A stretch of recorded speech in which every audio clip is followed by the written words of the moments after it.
roku 2012 Slovensko zabije závisť a zákernosť.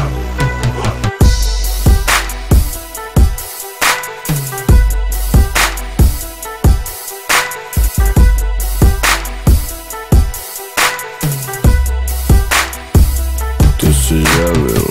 Nemusím sa predstavovať, každý ví, že som boss. Niektorí ma milujú, niektorí ma majú dosť. Nemajú radi, keď im ja poviem pravdu do papule. Nemajú radi ľudí, ktorí majú na toto kule.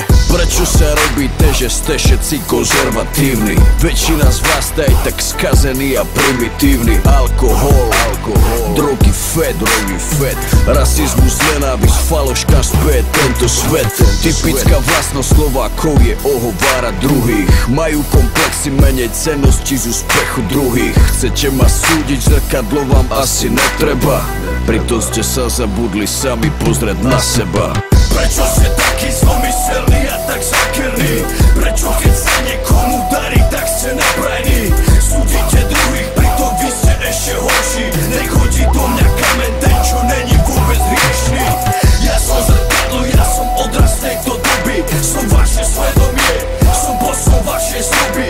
Zradili ste Boha, zradili ste sami seba. Toto sú rany do srdca, ktoré vám boli treba. Gače mi neprajú, lebo mám love. Chcú mi zničiť moje sny, chcú ma vidieť dole. Yeah, sú nervózni, keď sa má niekto lepšie ako oni. Čakáte na výplatu, cítite sa ukratení.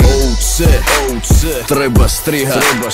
Šikovným patrí svet a ringle môžu iba snívať. Možno keď prestanete závidieť, tak sa to zmení. Vaše zrkadlo pravdy bude čisté bez otmení. Na mne, keď sa niekde objavím. Máte ma v papulách, chrapúni, ja to vím. Ťažko sa vám dýcha, keď vidíte, že som šťastný. Preto máte mindraky a budete nešťastní.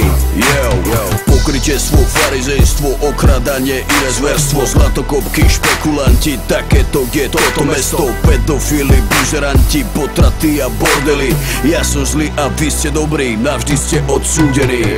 Prečo ste taký zlomyselný a tak zákerný? Prečo keď